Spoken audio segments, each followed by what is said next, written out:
तो hello students, मेरा नाम ब्रजेश कुमार है और आपका विक्रड करियर कोचिंग में स्वागत है। स्टूडेंट्स, हम लोग पढ़ने वाले हैं वर्ब, और वर्ब में हम लोग टू बी जो था हमारा यानी प्राइमरी वर्ब पढ़ चुके हैं। हमको आज पढ़ना है मॉडल वर्ब। क्या पढ़ना है? मॉडल। तो भाई क्या होता है वर्ब, क्या है, हम इसका एक स्ट्रक्चर फिर से बना देते हैं और क्या पढ़ाया गया है क्या बाकी उसको हम समझेंगे। ठीक है, कोई दिक्कत? हम यहाँ पे धीरे से लिख देते हैं वर्ब। क्या लिखते हैं? वर्ब। ए भैया, वर्ब को क्या बोलते हैं? क्रिया बोलते हैं ना। वो क्रिया चढ़ाने वाला क्रिया नहीं है। सही है, क्रिया चढ़ाने वाला नहीं है कि भैया हम क्रिया चढ़ा देंगे, वो वाला नहीं है। क्रिया अपना दो प्रकार का। क्या प्रकार का? क्रिया भैया दो प्रकार का होता है। सबसे पहला इसका नाम है हेल्पिंग वर्ब। क्या बोलते हैं? Helping verb. इनको बोलते हैं, हम डायरेक्ट खाली हेल्पिंग लिख रहे हैं। तो क्रिया अपना दो प्रकार का होता है, हेल्पिंग वर्ब जिसे हम बोल देते हैं सहायक क्रिया। सहायक क्रिया। कोई दिक्कत? अच्छा, दूसरा जो इसका नाम है वो होता है भैया अपना मेन वर्ब। क्या होता है? इनको बोलते हैं मुख्य क्रिया। क्रिया सही हो? तो क्रिया अपना दो प्रकार का, एक होता है मेन वर्ब, दूसरा होता है एक होता है हेल्पिंग वर्ब, दूसरा होता है मेन वर्ब। ठीक है, अब एक बात बताओ, जो हेल्पिंग वर्ब है ना, हेल्पिंग वर्ब को ही एक्सिलरी वर्ब भी बोलते हैं। क्या बोलते हैं? कल हम लोग पढ़े भी थे। एक्सिलरी वर्ब होता है, इसी का दूसरा नाम है हेल्पिंग वर्ब। जो हेल्पिंग वर्ब है ये अपने आप में तीन प्रकार का। क्या प्रकार का? तीन प्रकार का। सबसे पहला इसका नाम है प्राइमरी। क्या नाम है? प्राइमरी। दूसरा नाम है मॉडल। तीसरा नाम है मार्जिनल। सही है। तो जो हमारा हेल्पिंग वर्ब है वो अपने आप में तीन प्रकार का, primary verb, modal verb, marginal verb. कोई दिक्कत? एक बात बताओ, हम प्राइमरी वर्ब के बारे में कल नहीं पढ़े थे? पिछले वीडियो में नहीं पढ़े थे? प्राइमरी पूरा पढ़ लिए थे। इसमें हम इसको कहते हैं कि जो प्राइमरी वर्ब होता है इसमें टू बी आता है। क्या आता है? टू बी यानी बी फॉर्म जो वर्ब होता है उसमें होता है is, am, are, was, were. गले में खिचखिचाहट, विक्स 500। सही है। Is, am, are, was, were किस में आता है? प्राइमरी वर्ब में।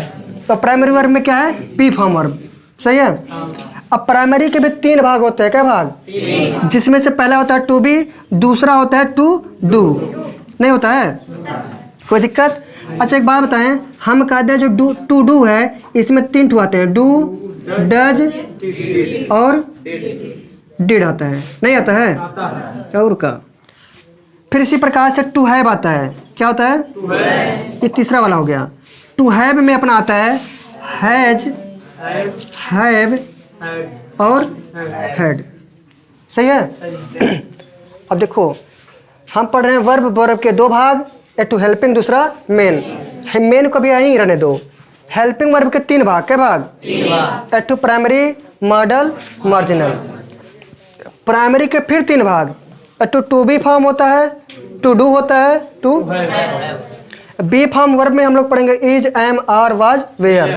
कॉन्टिन्यूअस वाले कार्य जो होते हैं उसमें हम बी फॉर्म वर्ब का प्रयोग करते हैं। जैसे वह जा रहा है तो जाने दो, रहा है, कोई काम जारी है तो हमारा बी फॉर्म वर्ब लगता है।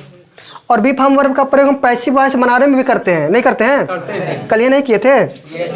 और का टू डू जो है ये प्रेजेंट इंडेफिनिट या फिर कह दो पास्ट इंडेफिनिट का निगेटिव और इंट्रोगेटिव बनाने में आता है। नहीं आता है? देखो, प्रेजेंट इंडेफिनिट जब करते हैं हम लोग तो उसमें डू या डज सहायक क्रिया के रूप में आता है। कैसे आता है? मुस्कुराते हुए।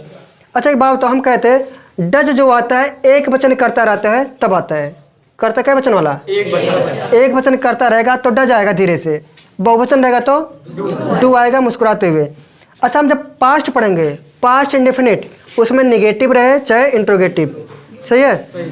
तो उसमें क्या आता है? डिड, सहायक क्रिया के रूप में। और हम कल ये भी बताए थे कि जो अगर अफर्मेटिव में है, जैसे मान लो हम कहाँ लिख दें, यहाँ लिख दे रहे हैं। अगर मान लो प्रेजेंट है, ठीक है, PRI लिख दे रहे हैं, प्रेजेंट है। अगर प्रेजेंट का अफर्मेटिव है, क्या है? अफर्मेटिव है अगर, तो उसमें अफर्मेटिव का मतलब साधारण वाक्य जिसमें प्रश्न नहीं पूछता है और नहीं का प्रयोग नहीं रहता है, तो उसमें हमारा ऐसे बनता है स्ट्रक्चर। सब्जेक्ट पहले आता है, फिर वर्ब की फर्स्ट फॉर्म और उसमें या एस या फिर ऑब्जेक्ट, ऐसा स्ट्रक्चर बनता है। और जैसे ही इसमें नहीं का प्रयोग करता है तो उसमें सहायक क्रिया के रूप में डू या डज आने लगता है, तो डू या डज आने लगेगा। सही है, यानी निगेटिव में और इंट्रोगेटिव में आते हैं दोनों, और भी प्रेजेंट वाले में। प्रेजेंट इंडेफिनिट में अफर्मेटिव रह गया, सॉरी निगेटिव रह गया इंट्रोगेटिव, तब इस सहायक क्रिया लगते हैं, नहीं तो नहीं। जैसे वह खाना खाता है तो he eats food, he eats food, क्योंकि भैया ही जो है एक वचन है, और ईट जो होता है ईट खाना होता है, और यस या यस लगेगा क्योंकि एक वचन है। तो हम यही बोल रहे हैं कि अगर प्रेजेंट इंडेफिनिट है, अफर्मेटिव सेंटेंस है, जिसमें प्रश्न नहीं पूछा है, नाट का प्रयोग नहीं है, तो उसमें यस या यस लगेगा, ठीक है। और जैसे निगेटिव आया या प्रश्न पूछा तो उसमें हम लोग सहायक क्रिया के रूप में डू या डज लगाएंगे, डू या डज लगा देंगे। ऐसे ही पास्ट का टेंस अगर जैसे लिखा हुआ वह एक पत्र लिखा था, वह एक पत्र लिखा था, अगर ऐसा बताना है तो हम लोग क्या करेंगे भैया, वह कि अंग्रेजी ही होता है, और एक पत्र है ना, क्या पत्र है, एक पत्र एक है, और क्या कर रहा हो, लिख रहा है, तो यहाँ पे सेकंड फॉर्म और बात है, ही रोट ए लेटर, तो ऐसे आएगा, कोई दिक्कत। क्योंकि भैया देखो जब भी हमारा पास्ट इंडेफिनिट रहेगा उसमें सेकंड फॉर्म स्टार्ट आता है, सॉरी सेकंड फॉर्म वर्ब, सही है, वर्ब सेकंड आता है। और जैसे ही नाट का प्रयोग आया या प्रश्न पूछने लगा तो उसमें हमारा क्या लगने लगता है, डिड आने लगता है, सही है। वह खाना नहीं खाता है तो he did not eat food, सही है। ऐसे तो हम इसके बारे में पढ़े थे। और ये वाले जो होते हैं ये सब परफेक्ट टेंस बनाने में आते हैं, नहीं आते हैं, आते हैं। प्रेजेंट देखो, प्रेजेंट परफेक्ट बनाओगे तो हैज या हैव सहायक क्रिया के रूप में आएगा, पास्ट परफेक्ट बनाओगे तो हैड सहायक क्रिया के रूप में आएगा, सही है। अब बात आ जाती है कि भाई हम कहाँ मॉडल वर्ब समझे, क्या चीज़, मॉडल वर्ब जो होता है ये अपना दस्ट होता है, क्या होता है, हम देखो यहाँ पे लिख रहे हैं एटू होता है कैन, एटू बनता है कैन। पहले हम यहाँ से स्टार्ट करते हैं विल सेल से, विल सेल, देखो कैन कुड, फिर मे होता है माइट होता है, ऐसे होता है मस्ट, और होता है आउट टू, सही है। एटू होता है वुड, वुड और शुड, ये होते हैं, ये 10 होते हैं मॉडल वर्ब, और ये मॉडल वर्ब आज हमको पढ़ना है, सही है। अच्छा एक बात हो, विल का, अब विल और सेल यह भी मॉडल वर्ब के अंतर्गत आते हैं, और विल और सेल हम लोग टेंस में भी पढ़ेंगे जब फ्यूचर बनाएंगे तब, सही है। कैन का पास्ट कुड होता है, मे का पास्ट माइट होता है, मस्ट का आर्ट होता है, और उड शुड जो होता है ना, विल का पास्ट उड है और सेल का पास्ट शुड है, सही है। तो ये 10 है, इनके बारे में हाँ ठीक है, तो इन सभी के बारे में भी पढ़ना है, कोई दिक्कत नहीं। तो ये 10 के बारे में आज हमको पढ़ना है, और सबसे आज बहुत रोचक चीज़ बताएंगे आज, अब भी देखना, थोड़ा वेट करो। फिर यहाँ पे हम चलते हैं जो अपना बना है मार्जिनल, क्या चीज़, मार्जिनल में हम 3 लोग को पढ़ेंगे। सबसे पहले आ जाएंगे नीड, किसके बारे में, नीड। दूसरा होगा डेयर, अट होता है यूज टू। एक बार बताएं, इनको पहचानते हो कि नहीं, डेयर का पिक्चर जब देखते हो नहीं, कहते हाउ डे यू, तुम्हारी हिम्मत कैसी हुई मुझको थप्पड़ मारने की, तो एक बार फिर से थप्पड़ मार के बताता है ऐसे ठीक है। तो डेयर का प्रयोग होता है, वहाँ पे ऐसे बोलते हैं हाउ डे यू, डेयर बोलती हैं, लेकिन बोलने का तरीका जानते ही हो, हाउ डे यू, थोड़ा स्टाइल में, भौकाल में, तो बोलते हैं क्या, हाउ डे यू। अभी तो पिक्चर देख रहे थे हम, उसे बोलिए हम गुस्सा आ गए तुरंत है ठीक है। तो हम नीड डेयर यूज टू पढ़ेंगे मार्जिनल वर्ब में, सही है। अच्छा जो मेन वर्ब है, मुख्य क्रिया, मुख्य क्रिया के अंतर्गत हमारा आता है वर्ब की फर्स्ट फॉर्म, वर्ब की, वर्ब का फर्स्ट में आईएनजी होता है ना, यह भी हमारा वर्ब होता है, मेन वर्ब। तो सब मेन वर्ब में first form, second form, third form, ING form आता है, सही है। इतना पूरा वर्ब, हमको जितना भी वर्ब पढ़ना है बस वो इतना ही है, कितने हैं, इतना है, कोई दिक्कत। तो हम लोग देखो इसके बारे में पढ़ चुके हैं, इसको हम पढ़ते हैं जब कोई कार्य जारी रहता है वर्तमान में, देखो इतना वर्तमान में जारी रहेगा तब लगाएंगे, और इतना जो होता है पास्ट में जारी रहता है तब लगाते हैं। और इसका एक काम और है, जब पैसिव वॉइस बनाते हो तब भी वहाँ पे आते हैं मुस्कुराते हुए, कोई दिक्कत। ऐसे यहाँ पे जो है डू, टू डू, ये प्रेजेंट इंडेफिनिट और पास्ट इंडेफिनिट का नेगेटिव या इंट्रोगेटिव में आते हैं। कैसे? मुस्कुराते हुए। हैज और देखो टू हैव में हैज हैव हैड, ये तीनों आते हैं परफेक्ट टेंस बनाने में। कौन सा टेंस? चाहे प्रेजेंट टेंस बनो, प्रेजेंट परफेक्ट, चाहे पास्ट परफेक्ट, कोई दिक्कत और का। यहाँ पे आते हैं मॉडल में। मॉडल में will shall can could may might must ought to need dare sorry must ought to would should. Can का पास्ट, कुड, मे का पास्ट माइट और मस्ट का आर्ट टू है। जो वुड आया ना, विल का पास्ट वुड, शैल का पास्ट शुड होता है। नीड, डेयर, यूज टू, इससे मार्जिनल वर्ब कहते हैं। बाकी मेन वर्ब यहाँ पे है। इतना ही पढ़ना है हमको। हम लोग इनको चिकन कर चुके हैं, बोलो हाँ। आज इनको चिकन करेंगे, ठीक है। आज स्टार्ट करेंगे, चिकन तो नहीं हो पाएगा पूरा, ठीक है। इनको आप लोग बना लो, जो लोग नहीं बनाए वो लोग बना लो, और जो लोग बना चुके हो उनमें दिमाग में थोड़ा सा याद करने का प्रयास करो। देखो यहाँ पे लिखा गया है मॉडल। जो मॉडल वर्ब है ये बना कैसे है? बना है मोड से, और मोड का मतलब होता है मन है स्थिति, यानी मन की स्थिति, मन की भावना। तो मोड शब्द मॉडल शब्द से बना है। जो मोड है उसी से बना है मॉडल शब्द, जिसका अर्थ होता है मन है स्थिति। इसी से संबंधित होता है कि मन की भावना को स्थिति व्यक्त करता है। अच्छा, मन के भाव को व्यक्त करने के लिए मॉडल एक्सिलरी का प्रयोग वर्ब की फर्स्ट फॉर्म के साथ किया जाता है। यानी मॉडल वर्ब जब भी आएगा तो उसके साथ में वर्ब की फर्स्ट फॉर्म। कौन सा फॉर्म? First form. तो वही कह रहा है कि मन की भावनाओं को व्यक्त करना है तो मॉडल एक्सिलरी का प्रयोग करते हैं, और उसके साथ में वर्ब की फर्स्ट फॉर्म आती है। यानी जो मेन वर्ब आएगा उसके साथ में वर्ब की फर्स्ट फॉर्म आएगा। सही है?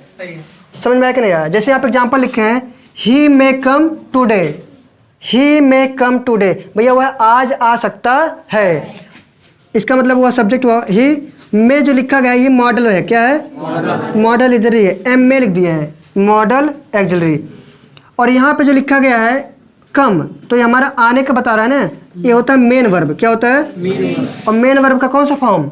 First form. तो यहाँ पे वर्ब फर्स्ट फॉर्म का प्रयोग किया गया है, और लास्ट में यहाँ पर टुडे लिखा गया है। यानी वह आज आ सकता है। मे का प्रयोग संभावना व्यक्त करने के लिए भी करते हैं, और अनुमति मांगने के लिए भी करते हैं। नहीं कहते हैं मे आई कम इन सर, और ऐसे कहते हैं it may be rain today, यानी आज वर्षा हो सकती है। नहीं बोलते ऐसे, it may be rain today, कहने का हो वर्षा हुई आज, बादल घेरे हुए, वर्षा हुई कि नहीं, कहते इट मे भी, हो सकता है। ठीक है, तो संभावना व्यक्त करने के लिए क्या करते हैं? मे का प्रयोग। सही है, कॉपी करो इसको। अब इसके देखिए विशेषताएं भी हैं। मॉडल एक्सिलरी यानी मॉडल वर्ब को पढ़ने से पहले उनकी विशेषता भी समझ लें कि कहाँ कहाँ प्रयोग करना जरूरी है, या फिर इसको पढ़ने से क्या लाभ होता है। सही है, मिटा दें इनको धीरे से। हेडिंग कर लो मॉडल एक्सिलरी की विशेषताएं। हाँ, तो हम लिखते हैं मॉडल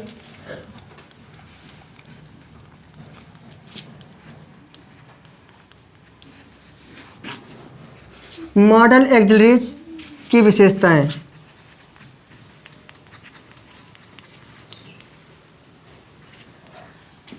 पहला पॉइंट इसका जो है, ये तो हेडिंग है भाई अपना। पहला पॉइंट कहता है कि मॉडल एक्सिलरी के साथ में वर्ब की फर्स्ट फॉर्म प्रयोग की जाती है। एक तो पॉइंट है, विशेषता उसकी कि अगर मॉडल वर्ब आएगा तो उसके साथ में वर्ब का फर्स्ट फॉर्म आएगा, कोई दूसरा नहीं, सेकेंड थर्ड आईएनजी वाला फॉर्म नहीं आएगा। सही है, जो कि पिछले हमें जो एग्जाम्पल दिए उसमें भी वही प्रयोग किया गया है। तो यही चीज़ लिख लो, मॉडल वर्ब के साथ वर्ब की, ऐसे लिखो, मेन वर्ब की फर्स्ट फॉर्म आएगी। फर्स्ट फॉर्म आता है। सही है, मॉडल वर्ब के साथ मेन वर्ब की फर्स्ट फॉर्म आता है। एग्जाम्पल देते हैं, जैसे अगर हम लिखते हैं he should leave the room, he should leave the room. अच्छा, अब एक चीज़ देखो, लिखा he should leave the room, मतलब अगर मैं कह रहा हूँ कि उसे रूम छोड़ देना चाहिए, तो एक बात बताओ, यहाँ पे जो हम लिखे हैं रूम, रूम के पहले द का प्रयोग क्यों किए हैं? क्योंकि पता है, क्योंकि जिस रूम को छोड़ने की बात हो रही है वो जानते हो, हमू जानते हो, तब तो द का प्रयोग करब। तो हम कहते हैं जब द का प्रयोग उसी समय होता है जब दोनों चीज़ जानते हो, जिसके बारे में बात हो रही है वह भी जानता हो और हम भी जानते हो, तो द का प्रयोग उसके सामने करते हैं। किस कमरे को छोड़ने की बात हो रही है, इहो जानता है और मैं बोल रहा हूँ मैं, तो मैं भी जानता हूँ। तो कह रहा है उसे रूम छोड़ देना चाहिए। तो यहाँ पे एक चीज़ लिखा गया है लीव, ये वर्ब का फर्स्ट फॉर्म प्रयोग किया गया, मेन वर्ब का फर्स्ट फॉर्म। और यहाँ जो शुड लिखा गया है ना, ये तो है मॉडल एक्सिलरी। क्या है? हाँ, मॉडल एक्सिलरी। चाहे तो एम लिख दो मॉडल एक्सिलरी, चाहे लिख दो मॉडल वर्ब भी लिख सकते हो। ठीक है, समझ पाओ कि नहीं? हाँ, यही बोले हैं कि मॉडल वर्ब के साथ मेन वर्ब की फर्स्ट फॉर्म आती है। तो मेन वर्ब यही है, लीव मतलब छोड़ना, वर्ब की फर्स्ट फॉर्म आई, इससे पहले शुड आया। शुड किस में पढ़े थे? मॉडल में भी लिखे थे यहीं पे। ठीक है, ऐसे एक दूसरा एग्जांपल लिख दें, इट में रेन टुडे। दूसरा एग्जांपल अगर हम लिखें तो लिख सकते हैं इट में रेन टुडे। ए भाई एक बात बताओ, हम बोले थे मौसम, क्या बोले थे? मौसम हो गया, दूरी हो गया, या फिर समय। मौसम, दूरी, समय को बताने के लिए धीरे से हम इट का प्रयोग नहीं कर देते हैं। तो वहाँ पे लिखा है इट में रेन टुडे, तो जो रेन है, वर्षा है, ये क्या है? मौसम नहीं है। तो कह रहा है कि इट में रेन टुडे, आज वर्षा हो सकती है, संभावना हुआ ना। तो यहाँ पे देखो जो में लिखा है ये मॉडल एक्सिलरी है। क्या है? और जो यहाँ पे रेन लिखा है क्या है? मेन वर्ब की फर्स्ट फॉर्म, वर्षा होना, वर्षा वर्षा।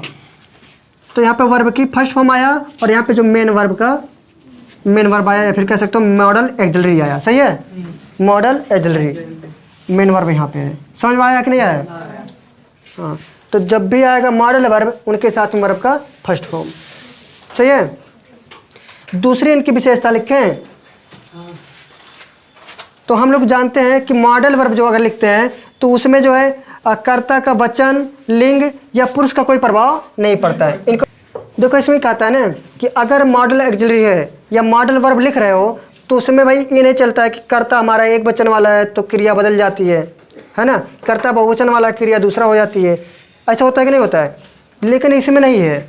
ये जितने भी सहायक क्रिया हैं, अच्छा एक बात हो, मॉडल वर्ब सहायक क्रिया नहीं है? सहायक क्रिया तो है, क्योंकि हम उसी के अंतर्गत पढ़ रहे हैं। तो कहता है कि मॉडल वर्ब है अगर या मॉडल एक्सिलरी है तो उनका सब्जेक्ट एक वचन है चाहे बहुवचन है, उससे कोई मतलब नहीं है। समझ पाए कि नहीं है? वो भाई चाहे एक वचन रहे चाहे बहुवचन रहे, चाहे वो पुरुष रहे चाहे स्त्री रहे, तभी कोई फर्क नहीं पड़े। वो कहेगा मॉडल एक्सिलरी का, तो भैया हम मॉडल हैं, मॉडल जमाने के, हम किसी से शर्म थोड़ी करते हैं, चाहे तुम आओ चाहे तुम आओ, हम नहीं दिक्कत है, हम अपनी जगह पर रहेंगे। सही है, मॉडल एक्सिलरी है भाई। तो यह चीज़ लिखो, बोले लिख लो, इन पर कर्ता का, इन पर कर्ता का वचन, वचन मतलब नंबर, यानी एक वचन चाहे बहुवचन नहीं दिक्कत होता है। इन पर कर्ता का वचन या लिंग या पुरुष का कोई प्रभाव नहीं पड़ता है, कोई प्रभाव नहीं पड़ता है।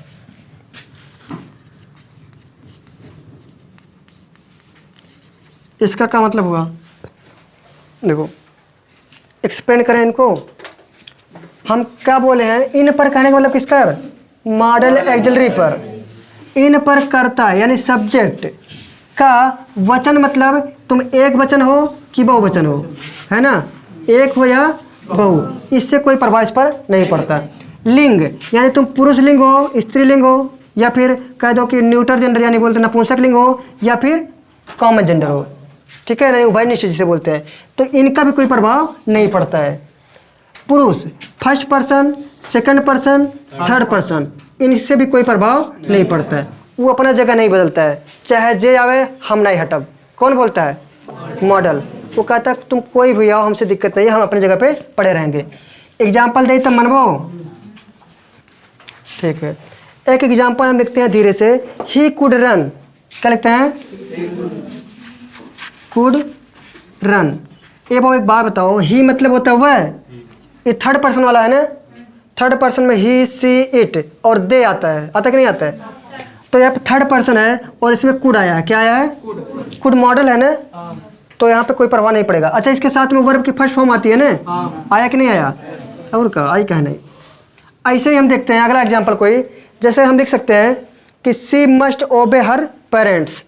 तो यहाँ पे जो लिखा है इसका मतलब हुआ कि वह दौड़ सकता था, क्योंकि क्या है, कैन प्रेजेंट है और जो कुड होता है वो पास्ट। वह दौड़ सकता था लेकिन दौड़ा नहीं बेचारा। सही है। ऐसे ही हम लिख सकते हैं सी, देखो इसमें क्या है दूसरा एग्जाम्पल, सी मस्ट ओबे। ओबे मतलब सी मस्ट ओबे हर या हिज पेरेंट्स। अच्छा इसमें बताओ कि यहाँ पे जो सी लिखा है, सी मस्ट ओबे हर पेरेंट्स। अच्छा ओबे मतलब क्या बोले हो, सम्मान करना, आज्ञा का पालन करना, ये तो होता है। तो लिखा है उसे अपने माता पिता का सम्मान करना चाहिए, आज्ञा का पालन करना चाहिए, ये तो लिखा है। अच्छा एक बात बताओ, हम यहाँ पे सी लिखे हैं तो यहाँ पे हम क्या लिखे हैं, सी हर लिखे हैं या हिज लिखे हैं? हर, क्योंकि वो लड़की है ना, और लड़की के लिए जो पसेसिव होता है उसका संबंध वाला हम हर लगाते हैं, ना कि हिज। अच्छा हिज कहाँ लगाते हैं बहू? अगर सब्जेक्ट ही होता तो हम इसको लगाते हिज, है कि नहीं?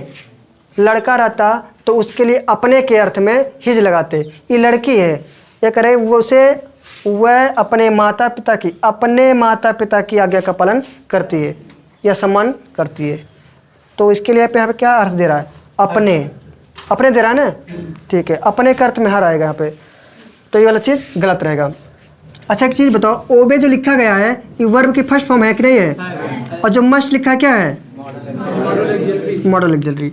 अच्छा एक चीज़ और ध्यान दो, बोल दें, कदे बोल दीजिए सर जी।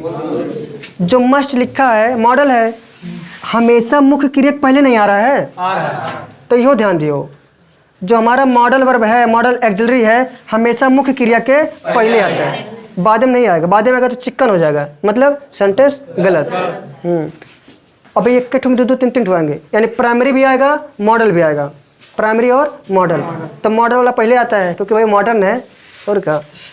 तो दोनों एग्जांपल समझ में आ गया होगा। ये लड़का है, ये लड़की है, इससे कोई फर्क नहीं पड़ रहा है, सही है। वो मॉडल अपनी जगह पर करेगा, मिटा दें, यही चीज़ हम करें। अगर यहाँ पे सी मस्ट ओबे हर पेरेंट्स, यहाँ हम कैसे भी कर सकते थे, ही मस्ट ओबे, तब हिज होता, क्या होता है, हिज पेरेंट्स, यानी लड़का रहता तब भी मस्ट आता, लड़की होती तब भी मस्ट आता, कोई दिक्कत नहीं, वो नहीं बदलता, क्योंकि बोला ये पहले ही कसम खा लिया था कि हम नहीं बदलेंगे, हम नहीं हटेंगे। अगर एक ही सेंटेंस में मॉडल भी आए प्राइमरी भी आए, क्या आए, एक ही सेंटेंस से मॉडल और प्राइमरी दोनों आता है, तो मॉडलवा पहले आता है, प्राइमरिया बाद में आता है, यही बात लिखा गया है। तो इसको पहले मिटा दे फिर समझाते हैं।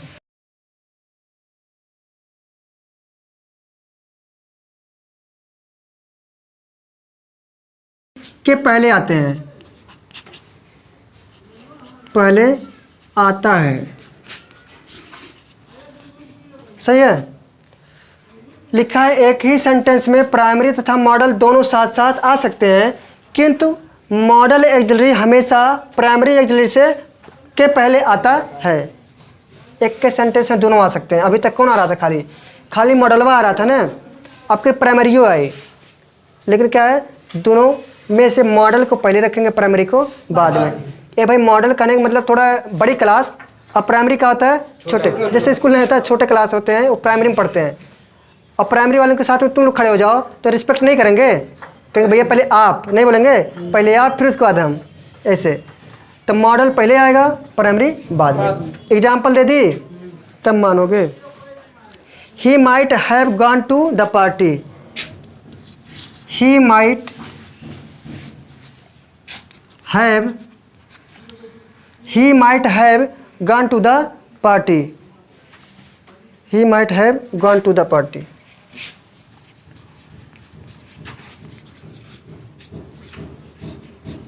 पार्टी। अब एक चीज़ और समझो, इसमें जब हमारा देखो आ गया, दोनों जब आ गए हैं तो वर्ब का थर्ड फॉर्म प्रयोग हो रहा है, क्या हो रहा है, वर्ब का थर्ड फॉर्म प्रयोग हो रहा है। अच्छा इससे पहले जब माइट आता था, यानी कह दो मॉडल ऑक्सिलरी अकेले आता था, तो उसके साथ में वर्ब की फर्स्ट फॉर्म आती थी ना। अब दोनों आ गए हैं, ज़्यादा खर्चा हो गया ना, तो फर्स्ट फॉर्म से काम थोड़ी चलेगा। प्राइमरी वाले चिल्लर आ गए हैं सब, और इसी में मॉडल भी आ गया है, तो दोनों लोग ज़्यादा लोग हो गए, वर्ब का थर्ड फॉर्म लगाओ, एक फॉर्म से नहीं काम चलेगा। हाँ ए बाबू एक बात बता दी, यहाँ पे वो लगी, हमें दिक्कत ना आई है, हमें हैव लगी, क्या लगी? हैव लगी। He might have gone to the party, ठीक है, इसका मतलब हुआ वह पार्टी में गया होगा या फिर वह शायद पार्टी में गया होगा, इसका अर्थ ये होगा। देखो एक बात बता दें, मन में आता होगा कि सर जी ये तो हमें गया होगा तो नहीं लिखा है, यानी फ्यूचर टेंस तो नहीं लग रहा है हमेशा, लेकिन ऐसे सेंटेंस का भाव निकलता है, भाव कुछ निकलता है, लिखा कुछ रहता है। वह शायद, माइट का मतलब होता है संभावना व्यक्त करना, क्योंकि मे का पास्ट होता है माइट, ठीक है, तो मे का पास्ट माइट है, संभावना व्यक्त किया जा रहा है। वह शायद ही पार्टी में गया होगा, सही है, इसका अर्थ ये होगा। तो इसमें एक चीज़ देखो, सबसे पहले कौन आया है? मॉडल एक्सिलरी, इसके बाद में कौन आया है? हैव। हैव क्या होता है? प्राइमरी एक्सिलरी, नहीं आता एकदम लास्ट में, टू हैव में, टू हैव में हैड, हैव, हैज, तो क्या है? प्राइमरी। तो प्राइमरी रिस्पेक्ट कराने कह रहा है कि पहले आप आइए फिर बाद में हम आएंगे। वर्ब का थर्ड फॉर्म, समझ में आया? वह शायद पार्टी में गया होगा चिकन बिरयानी खाने। मिटाए इनको। अच्छा एक ठीक और देखो, एक चीज़ वैसे हम बता भी दिए हैं लेकिन फिर से बता रहे हैं एक बार। अच्छा कभी कभी होता है प्रेजेंट इंडिफिनिट जब चलता है, अफर्मेटिव वाला चलता है ना, तो जब थर्ड पर्सन वाले एक वचन होते हैं, जैसे ही, सी, इट, दे बहुवचन है, तो कह रहे थर्ड पर्सन का जो एक वचन वाले होते हैं उनके साथ में हम यस या ईएस लगाते थे, लेकिन यहाँ पे नहीं लगाना है, मॉडल एक्सिलरी के साथ में नहीं लगाना। इसमें खाली कौन आता है? वर्ब की फर्स्ट फॉर्म आती है। कोई दिक्कत? बाहर नहीं आ, ध्यान दो। समझ आ रहा है कि नहीं आ रहा है? कुछ तो अइबे कर रहा होगा, ये तो है नहीं कि पूरा जीरो हो गया होगा, ठीक है। तो कह रहा है कि वर्ब की फर्स्ट फॉर्म में यस या ईएस नहीं आता है यहाँ पे, तो इसी पॉइंट को हम लोग लिखेंगे, इनको हम मिटा रहे हैं। हम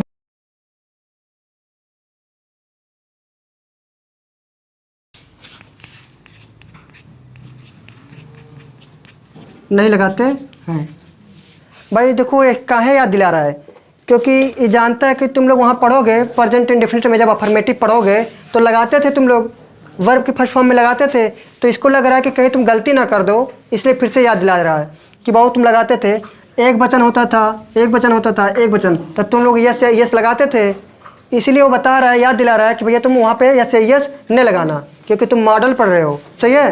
वो याद दिला रहा है क्योंकि होता था, तुम लोग करते थे। हाँ अरे ठीक है, ठू मिटा दो, क्या दिक्कत है।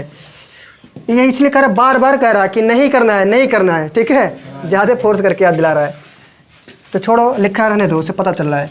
कह रहा है मॉडल एक्सिलरी के साथ प्रयुक्त वर्ब की प्रयुक्त third person singular, third person में सिंगुलर कौन होता है? ही, सी, इट, दे बहुवचन बन जाता है, और एक होता है नेम में होता है, नेम, राम, श्याम, मोहन, सोहन जो है एक वचन माना जाता है।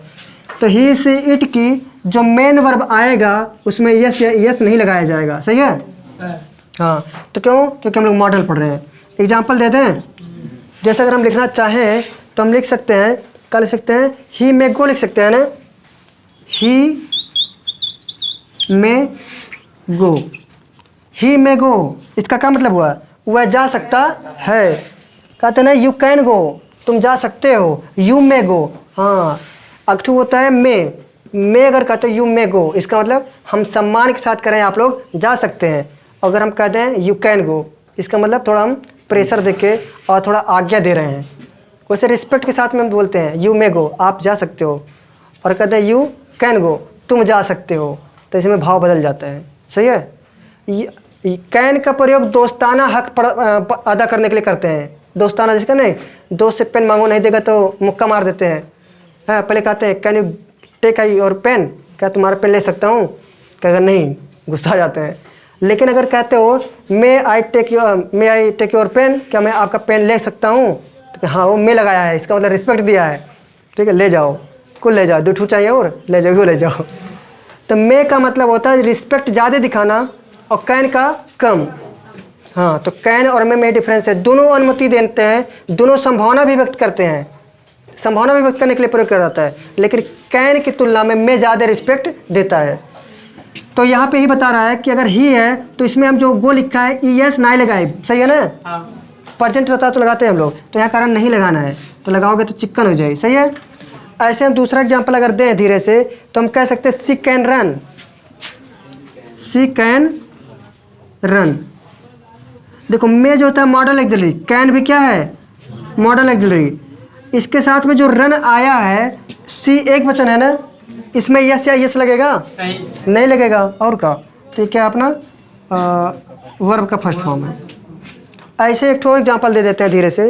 हम कहना चाहें तो कह सकते हैं इट मस्ट टेक प्लेस। क्या है?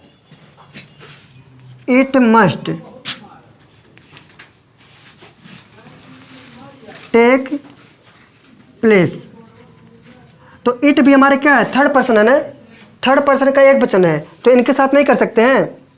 बोलो कर सकते हैं। अच्छा मस्ट का मतलब देखो, मस्ट का मतलब चाहिए के अर्थ में देता है। जैसे शुड मतलब चाहिए, ऐसे मस्ट मतलब भी होता है चाहिए, आवश्यकता बताता है। तो लिखा है इट मस्ट टेक प्लेस, मतलब यह स्थान लेना चाहिए। जैसे सीटें खाली रहता है नहीं, कहते इस स्थान पे बैठना चाहिए, मुझे बहुत अच्छा लग रहा है, साफ सुथरा लग रहा है ना। तो लिखा है इट मस्ट टेक प्लेस। बहुत अच्छे। क्या नाम है तुम्हारा? अरे ना मॉडल एक्सिलरी, तुम मेरा नाम ले लियो। अच्छा टेक यहाँ पे जो लिखा है वर्ब की फर्स्ट फॉर्म है ना। तो हमको लगता है समझ में आ गया होगा, सही है? नहीं आया तो बताओ, आया है? कहाँ? ही है, इट है, हाँ it. It must take place, यह स्थान लेना चाहिए। अच्छा हम थर्ड पर्सन में इतने करते हैं, सी है तो ही सी इट, तो तीनों थर्ड पर्सन होते हैं और एक वचन वाले होते हैं। समझ में आ जाए सबको? मिटा दें? लिखो इनकी पार्टिसिपल फॉर्म नहीं होती है।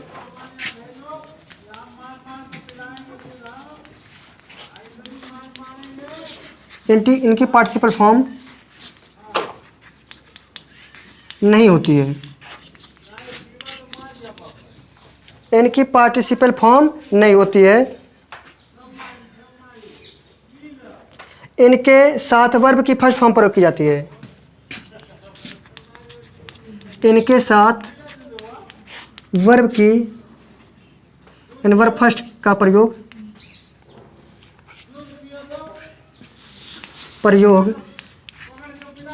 किया जाता है। सही है? क्या जाता है? हाँ पार्टिसिपल फॉर्म मतलब होता है सेकेंड फॉर्म थर्ड फॉर्म नहीं आएगा। सही है? फर्स्ट फॉर्म हमेशा आएगा, और वैसा तुम कर भी दिए हैं, लेकिन इसको बताने के पीछे एक उद्देश्य छुपा है। ठीक है, अभी वो बता रहे हैं हम। जैसे लिखा he may take these books, he may take these books. ये बाबू बताओ ये जो बुक्स लिखा गया है क्यों लिखा गया है? अच्छा लिखा है ही मे टेक दीज बुक्स, समझ पाए हो क्यों लिखा है? देखो सबसे पहली बात, जो टेक लिखा है ना वर्ब की फर्स्ट फॉर्म है। कौन सा फॉर्म? हाँ जो मे लिखा है ना, ये एक्सिलरी वर्ब नहीं है, मॉडल एक्सिलरी, मॉडल एक्सिलरी है। सुनो ये कह रहा है कि भैया इसमें पार्टिसिपल फॉर्म नहीं आती। जैसे वर्ब का फर्स्ट फॉर्म आया, सेकंड थर्ड फॉर्म नहीं आता है। थर्ड फॉर्म नहीं आता है तो हमेशा फर्स्ट फॉर्म, तो पहले ही बताया गया है। और लिखा है दीज, दीज क्यों आया पता है? पता होना चाहिए क्योंकि क्लास में पढ़ाए थे। हाँ दूर नज़दीक कैसे है? डिमोन्स्ट्रेटिव प्रोनाउन है बाबू। दीज बुक्स, बुक्स जो लिखा है ये अपना नाउन है, नाउन है कि नहीं है? और दीज मतलब होता है ए सब, यानी पास की ज़्यादा चीज़ों को बताने के लिए दीज का प्रयोग करते हैं। ज़्यादा चीज़ और एक से अधिक होना चाहिए। एक ठो बताने के लिए दिस और एक से ज़्यादा बताने के लिए दीज। तो यहाँ पे दीज बुक आया है, मतलब ही मे टेक दीज बुक्स, मतलब उससे ये सब किताबें लेनी चाहिए। क्या करना चाहिए? लेनी चाहिए। ठीक है, तो यहाँ पे जो हमारा वर्ब का फर्स्ट फॉर्म है आया है, पार्टिसिपल फॉर्म नहीं आएगा, अभी आएगा तो बताते हैं। तो हम एक तो इनका दूसरा पॉइंट लिखते हैं। इसमें लिखो परंतु, आठ टू, परंतु आठ टू, या फिर ऐसे कर सकते हो आठ टू न लिखो, आठ लिखो खाली। आठ तथा यूज्ड के बाद देखो लिखा है परंतु आर तथा यूज्ड के बाद टू प्रपोजिशन का प्रयोग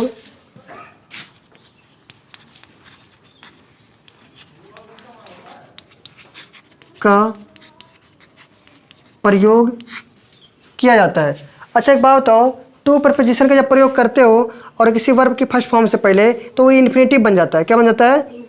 हाँ,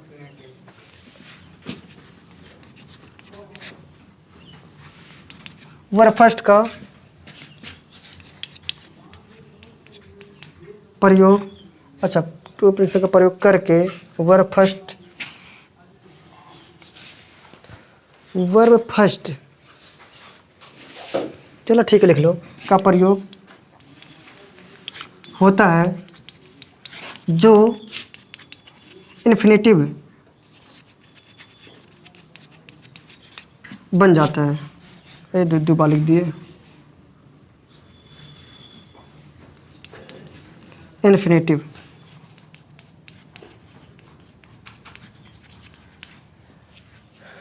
देखो लिखा है, परंतु आर्ट तथा यूज्ड के बाद टू प्रीपोजिशन का प्रयोग करके वर्ब की फर्स्ट फॉर्म का प्रयोग होता है जो कि क्या है?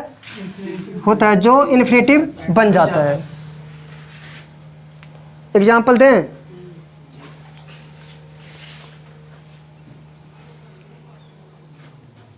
देखो जैसे लिखे हैं, you ought to go now. Ought बोलते हैं यू मे गो नाउ, बोलते हैं ना, एटू कहते हैं यू मे गो नाउ, तुम जा सकते हो, तुम्हें अब जाना चाहिए, सॉरी तुम्हें अब जाना चाहिए, यू मे गो नाउ, तुम्हें अब जाना चाहिए।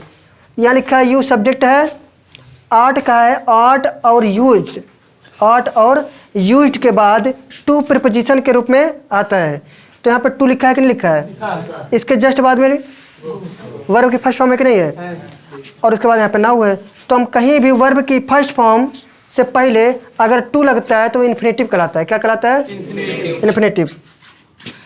तुम्हें अब जाना चाहिए, तुम्हें अब जाना चाहिए। तो यहाँ पर टू लिखा है प्लस में वर्ब की फर्स्ट फॉर्म है, हम ऐसे लिख दें, टू जो लिखा है प्रीपोजिशन है, और यहाँ पे जो गो लिखा है वर्ब की फर्स्ट फॉर्म है, और जो आर्ट लिखा है ये मॉडल एक्सिलरी है। क्या है? मॉडल एक्सिलरी है। और इन दोनों का हम एक दूसरा नाम जानते हैं इनका, उसे क्या कहते हैं? इन्फिनेटिव। और इन्फिनेटिव हमारा नाउन का कार्य करता है, ये भी पता है, सही है। तो कह रहा है तुम्हें अब जाना चाहिए, इन्फिनेटिव है। इन्फिनेटिव अगर कोई चीज़ है तो समझो नाउन भी बनता है और ऑब्जेक्ट भी बनता है। समझ में आया? ऊपर लिखा है, अगर नहीं समझ में आया तो फिर से हम बता देंगे अभी।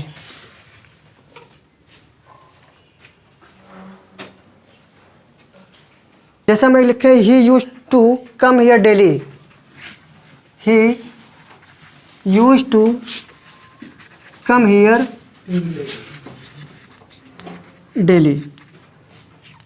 अच्छा एक बात बताओ, यहाँ पे लिखा ही सब्जेक्ट है, यूज टू जो हमारा है वो हमारा किस में आता है? मार्जिनल में आता है। यूज है नीड डेयर यूज टू, ठीक है, तो उसमें आता है। लेकिन अब यहाँ पे देखो, यूज तो अलग बात है, छोड़ा ही है, जो कम लिखा वर्ब की फर्स्ट फॉर्म है हियर डेली। तो हम अभी use to, have to, has to, इसके बारे में भी अभी पढ़ेंगे। इसका मतलब क्या हुआ? He used to come here daily, मतलब वह यहाँ प्रतिदिन आया करता था। लिख सकते हो ना, वह यहाँ प्रतिदिन आया करता था। तो इस एग्जाम्पल को धीरे से उतार लो। अगला पॉइंट है, देखो निगेटिव में एक चीज़ होता है, अगर जैसे आ गया निगेटिव क्वेश्चन वाला प्रश्न अगर आ गया कोई, तो उसमें हम लोग शॉर्ट में लिखते हैं। जैसे होता है ना, हे डिडेंट, ऐसे लिखते हैं ना, डिडेंट, या कांट लिखते हैं, है ना, तो उसमें शॉर्ट फॉर्म का प्रयोग किया जाता है। तो इसको हम बोल रहे हैं, आप लोग लिखो निगेटिव क्वेश्चन, निगेटिव क्वेश्चन यानी नकारात्मक प्रश्न जिसे कहते हैं। निगेटिव क्वेश्चन वाले प्रश्नों में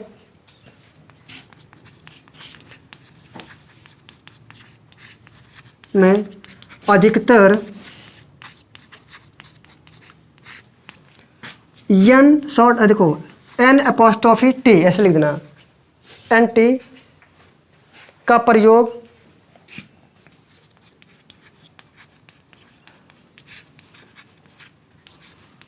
मॉडल के साथ किया जाता है, मॉडल के साथ किया जाता है।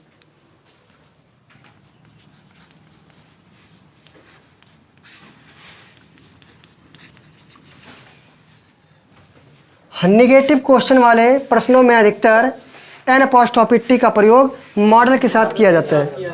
जैसे अगर हम हाँ किया जाता है, ठीक है। ऐसे अगर हम लिखना चाहें कांट ही मे हेल्प, या फिर क्या, सॉरी, कांट ही हेल्प मी लिखा है ना, ऐसे कांट, सही है। CAN, 2 एन है, उसका भी एन, इसका भी एन, मिलके 1 n. Can't he help me, can't he help me. हम क्या बोले थे, एक दिन की बात है, सुबह सुबह आप लोग आए थे और यहाँ पे आप लोग को पढ़ाए थे, क्या पढ़ाए थे, तो वही चीज़ है। यहाँ पे लिखा है यू नीडंट फियर हिम, मतलब तुम्हें उससे डरने की ज़रूरत नहीं है। तो यहाँ पे देखिए शॉर्ट में क्या लिखा है, नीड नॉट पूरा है, लेकिन इनको पढ़ेंगे नीडंट, क्योंकि बताया गया है कि अधिकतर नेगेटिव वाले में हम क्या करते हैं, ये ना अपॉस्ट्रोफी टी लगाते हैं ना, इसीलिए। और इसमें भी बताया गया है कांट ही हेल्प मी, तो सबसे पहले सहायक क्रिया जब आता है तो हिंदी उसका बनाते हैं तो क्या से स्टार्ट होता है, किससे होता है, क्या से। तो क्या वह मेरी मदद कर सकता है, पूछ रहा है भाई, समझ में आएगा पूरा। कोई दिक्कत है तो बताओ मुस्कुराते हुए, ठीक है। तो इसके आगे देखते हैं हम लोग कल। तब तक के लिए यदि वीडियो हमारा अच्छा लगा तो हंसते रहिए, मुस्कुराते रहिए, और मिलते हैं अगले वीडियो में। जय हिंद।